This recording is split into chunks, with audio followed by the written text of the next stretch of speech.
that, you know, are just horrible, you know, and when you come back here, we think we have problems, but we're not problems. You know, my experience on this trip, we went to 3 places. The first one was a orphanage for the deaf. And when we went there, you know, all the kids were in their environment, and they were all signing, and how it was hard to communicate, you know. And I thought, I says, gee, how is it when they're in our environment and they can't communicate with us? You know, I did learn some sign language. We did some building there. We were building a whole new wing, and I happened to go up on the roof and do cement work, and the cement down there is really, you get it on you, it will burn you, so you have to wash it right away. It was hot, you know, and there was no air conditioning anywhere, not even in my room, you know, and I couldn't do that work in the sun.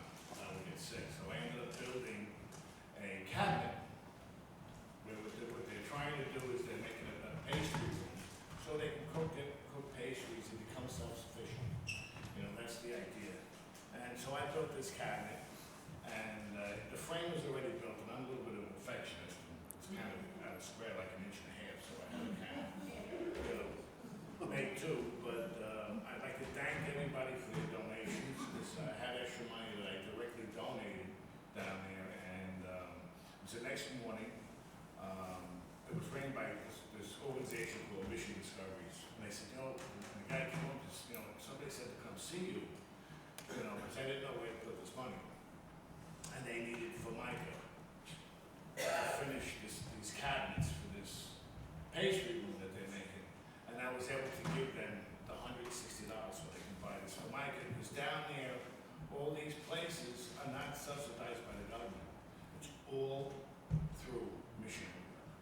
You know, so when you're building something down there, you gotta be in hands building it.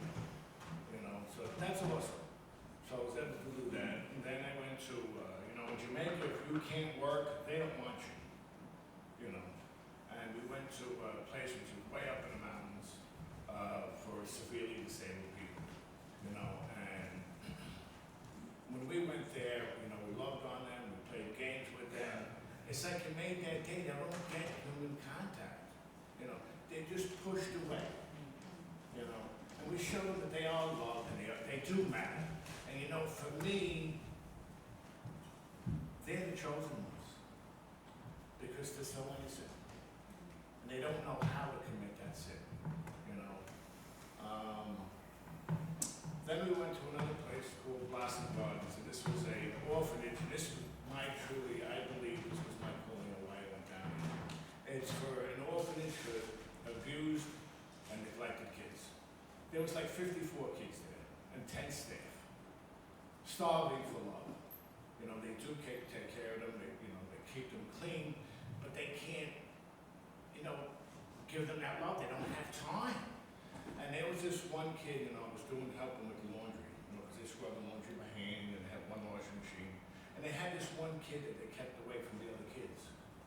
And I talked to you know, to the person about him. Well, we got him 2 months ago. This kid was turning 6. He was so severely neglected, nobody taught him anything.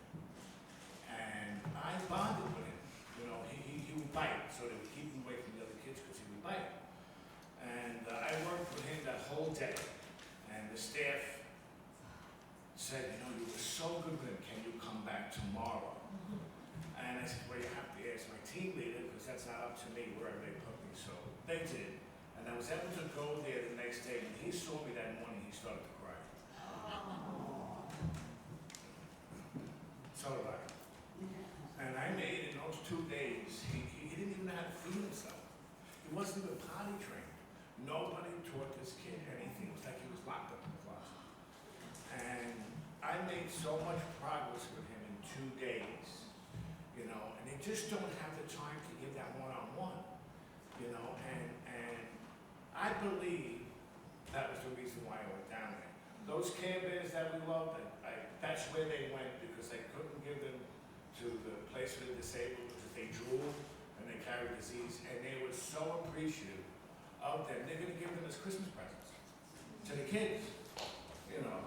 And the money, the rest of the money was donated just at the right time. They were running out of food, they were running out of diapers, they were running, and I just donated all the money to Blossom Gardens, you know.